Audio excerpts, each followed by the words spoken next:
So I really don't know. I don't know. I'm just doing this because this is kind of just what I do now. Is when I got something to talk about, I just get on here and talk. And like the rest of the world right now, kind of in shock as into what's going on.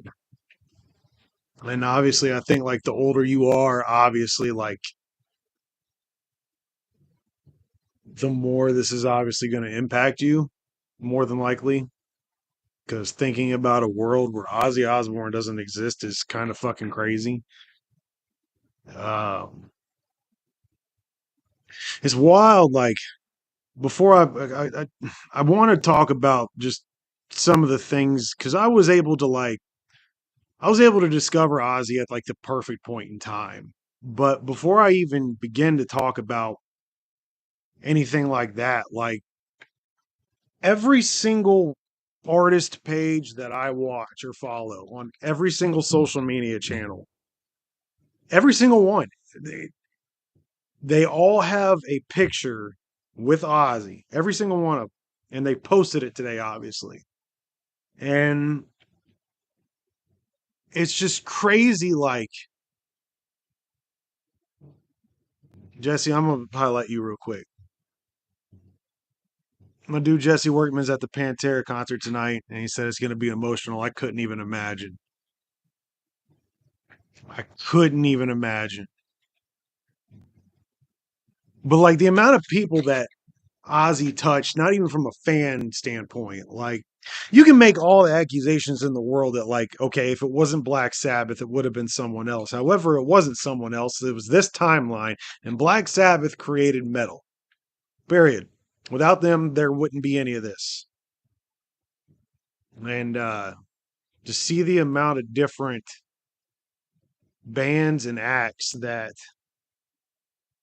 have all made tributes and pictures of themselves with Ozzy is fucking crazy. Like this goes right up there with Michael Jackson passing. Like for me, Chester Bennington. This on this side. Like it's just as deep. Like I don't know how you can be a fan of music. Ozzy's one of those people that where if you were to tell me you don't really like him or you can't find at least one song of his that you like I can't take your musical opinion seriously. I just can't. And I don't know. I don't know, man.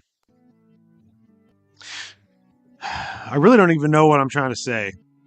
Like I said, I'm just talking because this is what I do now. Like this is how I get my shit out, you know. So I guess for me, the first time I heard Ozzy, growing up in the early '90s, you would always hear the legend of Ozzy Osbourne. Now, to be clear, much love bootleg. To be clear, back then you couldn't just get on the internet and look up music, and I wasn't allowed to listen to dark music.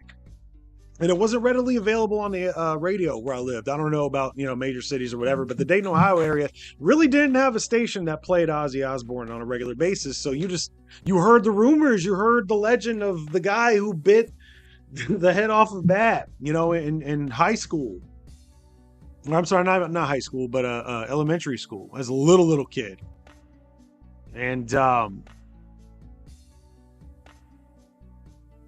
it was just what up, man? Laura, I see you said what up too, but it kind of came up late. So you just heard the legend of Ozzy. You never really got to see him unless you could buy one of his records. And at the time, I'm like 8, 9, 10. I don't know anything about him. And then there's an episode of South Park called Chef Aid where Ozzy pops up. That was the first time I ever even knew what Ozzy kind of sort of looked like, or heard his voice, or knew anything about his music, because I was somehow allowed to watch South Park. But Ozzy was always something that I was always told to be like scared of, as a kid, because he's demonic and he's evil, which is obviously a shtick, right? But I never really had an opportunity to like check out his catalog from a young age. And then along came Napster when I was in high school. Along came Napster, And I had every opportunity to look him up at that point. And Crazy Train obviously is a song everybody knows. Even to this day, it's the most popular Ozzy Osbourne song. Whether you like it or not, it is. Yes, I've got favorite ones, but it's the most popular. It's the generic. Every sports stadium you go to, the song, more than likely it's going to be Crazy Train, right? But that's the first song of his I downloaded. And I was like, what is the big deal? I don't understand. Like, the high pitchedness is what I remember more than anything. The high pitchedness of his voice. And I'm like, people are this terrified of this guy? Now, I mean, granted, shortly after that, the VH1, and I'm really going to date myself here, by saying VH1, but VH1 did this special. I see you, LG. Napster, God, we're old. Yes, you are. Like I just said, I just dated myself even further. VH1 used to do these behind the music specials, and I watched Ozzy's. And that's when I started to realize, like, oh, this guy was a fucking problem back in the day. No wonder all the, Christian conservatives were terrified of him. I mean, you thought the guy was the devil incarnate. And I wasn't still even then to that day. Like, I still wasn't really that big of a fan, even though I downloaded songs like Shot in the Dark. That was one that I really liked of his. Obviously Crazy Train, some of the more generic hits, but I wouldn't have considered myself to be a fan. And then the show The Osbournes came out, and that was some of the funniest shit I've ever watched in my life. And that's when I really started to realize, like, the difference, I guess, between the gimmick, so to speak, and the person. And I'm sure a lot of people else did too. I remember, preachers trying to take Ozzy down from what I saw in documentaries like in the 80s. And then fast forward to the Osbourne show, and they're giving him Father of the Year awards and shit, right? So it was like, there's a gimmick. And that was the first time I really saw that. But even still, I wouldn't consider myself that big of a fan. I don't know when that's not true. I do know when it clicked. So in mid 2000s, Ozzy started doing work with WWE. And at that point, I was such a huge wrestling fan. It didn't even matter if you just, and wrestling was different back then than it was now. The Attitude Era was done. It wasn't socially acceptable for the most part to enjoy wrestling. But then Ozzy started doing songs and lending WWE his catalog. And at that point, I was like, okay, if Ozzy's a wrestling fan, then I've got to be a fan of his. And that's how deep I was into wrestling, right? But that's when I really started. And that was around the same time that Dreamer came out. And that's, oh, fuck.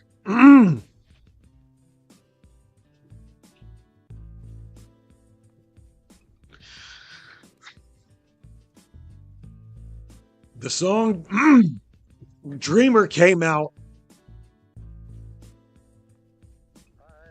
at like a real pivotal point in my life, to where music was my therapy through and through. I'm still obviously a music fan. I'm going to be a music fan till the day I died. But back then, like, I was obsessed with music, and I miss that about myself. I really do. But back then, like, I hung on to, if I gravitated towards a song like Dreamer, like, it was on repeat. And that song was just like at the right point in time, where I was so confused being a trying to figure out how to be a man, And I'm not trying to say my mom couldn't raise me, but it takes a man to raise a man. And I never had one like that was around that often, I guess. My stepdad, JR, even though he never married my mom, like, that's the closest to an actual dad I ever had. But, even he was like a real big heavy metal fan. Well, old school rock fan or whatever. But that song Dreamer, like, changed my whole perspective on Ozzy from that point on. And it's wild because when I heard that he died today, I probably haven't listened to that song in It's been a while because songs from that era, I find I can't really listen to them much anymore just because they take me back to a place that, you know, I don't like thinking about my younger days because I did a lot of stupid shit that I'm not proud of even to this day. And when I heard that he died today, that was the first thing that popped in my head was like, man, now I'm never going to be able to listen to that song ever again. And I've been okay all day today. And y'all, I swear to you on my life, any of my family members' life, whatever. I swear to everything I've got. This is the absolute truth. I'm not embellishing this for the stream. I got in my car today, and you can go on the Rose Show Facebook page, and I posted this same playlist, so you could see this playlist that I made about 4 or 5 years ago of just like Black Sabbath and Ozzy songs and some of my favorites. It's like 100 some odd songs and some live albums and stuff. That's all on Spotify. And I decided to get in the car, and I'm like, as long as it doesn't play Dreamer, I'll be fine. And I swear on a stack of Bibles, I press play, and all of my playlists are on shuffle. Every last one of them are on shuffle. I swear on everything. The first fucking song that played was Dreamer, and I just fucking lost it. Because, like, you know, that man touched a lot of people's lives, but that song in particular just fucking changed mine. Because, like, you would hear songs like Mama, I'm Coming Home and shit like that, but nothing was that deep ever from him. But from my perspective, I could be wrong. Maybe he did write something and I just overlooked it. But you never heard something that deep from him at that point in time. And it's such a passionate track. Like, and maybe I'm embellishing it because it just was so important to me. I don't know. But I don't know, man. It's this one hurts, and it hurts a lot of people. This one hurt a lot of people. I'm not alone. I'm not even trying to say like, I mean, granted, yeah, okay, I've got merchandise of his, whatever. But I'm sure there's fans out there that love him 800 times more than I do that are probably in real physical pain right now. But man, what a fucking way to go. What a way to go. To go out. You had just done what you loved for the last time, and you knew it was the last time you were ever going to do it. There's a part of me, and I don't, obviously, how the fuck would I know this? But there's a part of me that thinks that, like, he was like, okay, I can let go, you know, after that, because it was beautiful. That whole fucking concert that he did, back to the beginning, the whole thing from start to finish was beautiful. What a way to go for somebody who dedicated his entire life. Yeah, bootleg, you got the right idea. If you're watching this still, which I see some people are coming in and out, post in the comments your favorite Ozzy song. I want to know what your favorite was. But what a fucking way to go, man. Doing what you love one last time, even though he couldn't stand. You kept seeing him throughout the stream try to get up and try to get involved. And even in his rough shape, he was talking to the crowd and controlling the crowd in a way that only he could. Nobody controlled a crowd like Ozzy Osbourne. Nobody.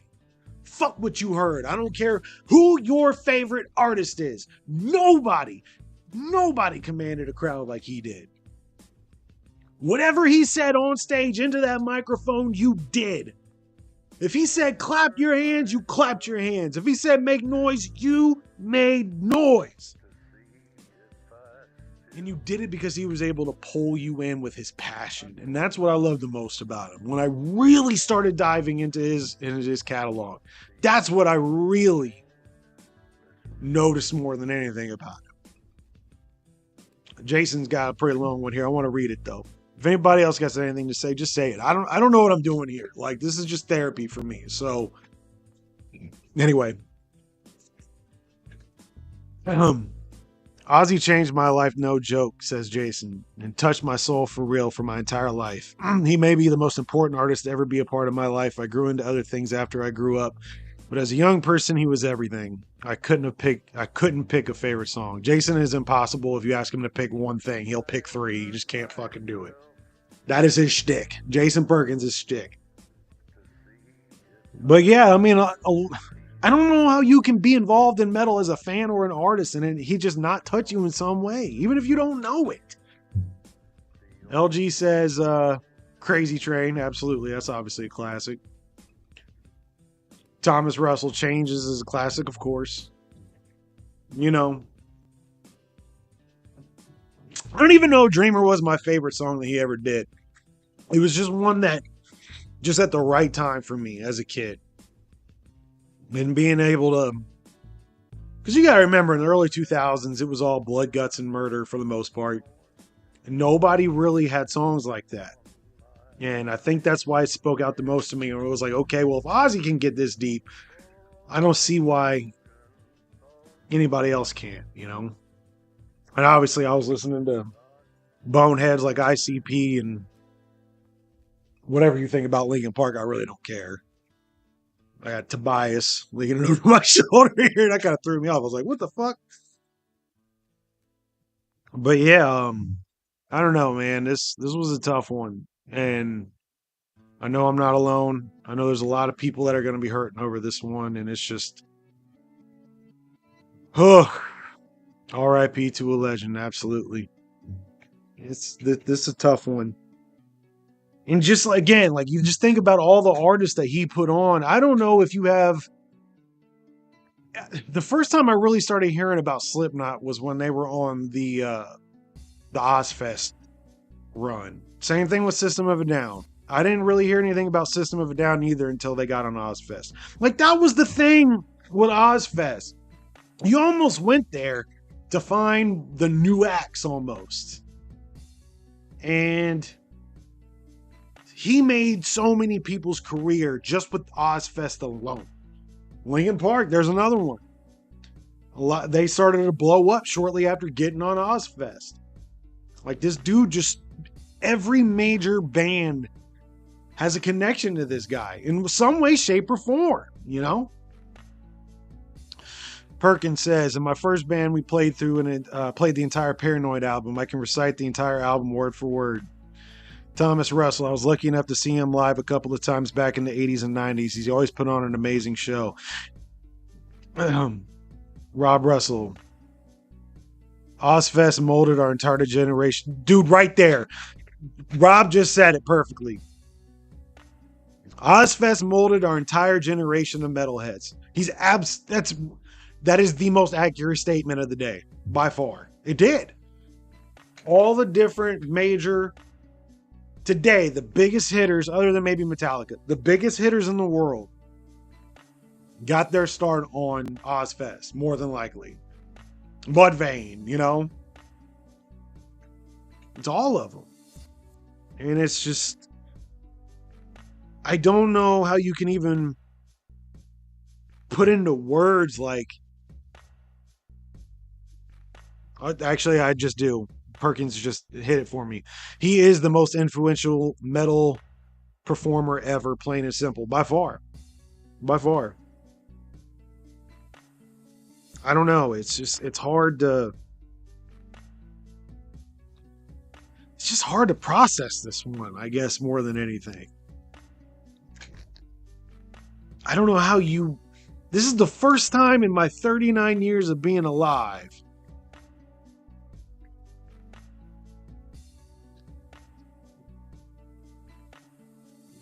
that Ozzy isn't around. That's just weird to me. He's one of the few artists that never got irrelevant throughout my entire life. My entire life. I was born in 1986. He's been in the headlines for 39 years at least, and obviously before then. I guess you could say Michael Jackson too, but Michael Jackson wasn't influential on me like Ozzy was. Sure, everybody liked Michael. But like as far as influences to me, yeah, I mean, this is the first one for my entire life, you know. Enjoying your Ozzy program. Thank you. Appreciate that. I don't know, man. Like I said, I don't have any format to do this. I wasn't even sure if I was gonna do this. It's just as a fan, it's so hard to say goodbye to a man of this stature. Imagine what it feels like knowing him and knowing what kind of person that he was. And knowing, imagine being his kids and knowing that your father was one of the greatest men who ever lived, and he's now gone. Imagine being a band that was put on by him. I've seen a lot of bands from like the early 80s, obviously Metallica, you know, posted a picture from back then, but like Def Leppard toured with him. It's not that wasn't a band I was expecting to see today, like Def Leppard and Ozzy. I don't know. Let's see. Jason Perkins says Jack legit wants Electric Funeral played at his funeral. We made it back. Well, hopefully I don't have to deal with that with either one of y'all right now. LG says, please, I got to see him in 2001 with Linkin Park and Manson. Now, I will say this. I never did go to Ozzy, any of his concerts. It was hard for, this is going to sound really fucking weird, okay? It was really hard for me to go to concerts as a kid. Like even about till I was 25. Because I was so socially awkward. And by that time, he was in major fucking arenas that was not coming anywhere near here. The only time he'd ever come around to the area closest to me would be at like a huge stadium. And I don't give a fuck who you are. You could be Jesus Christ himself. I'm not paying $1,000 to get up front. Sorry. Don't know what to tell you. But like when I was little, he'd play this place called Hare Arena, which was kind of like a little mini arena almost. And somebody posted he came through there with Korn, but that was way before my time. And by the time where I actually started getting over my anxiety about being at concerts and shit and all that, all the people that were there, he was done touring by that point. So yeah, I don't know. This is it's so strange how somebody who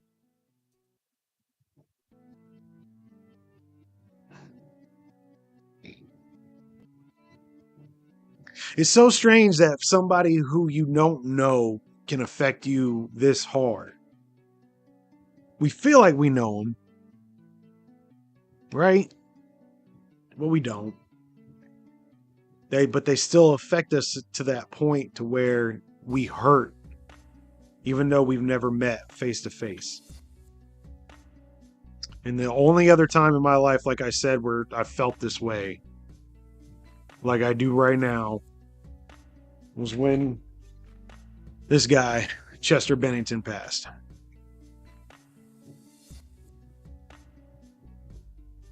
There's very few people on this earth that have influenced my life like those two men. I know I'm not alone on that. Like, play some fucking Ozzy tonight, y'all. And play it loud. Piss your neighbors off.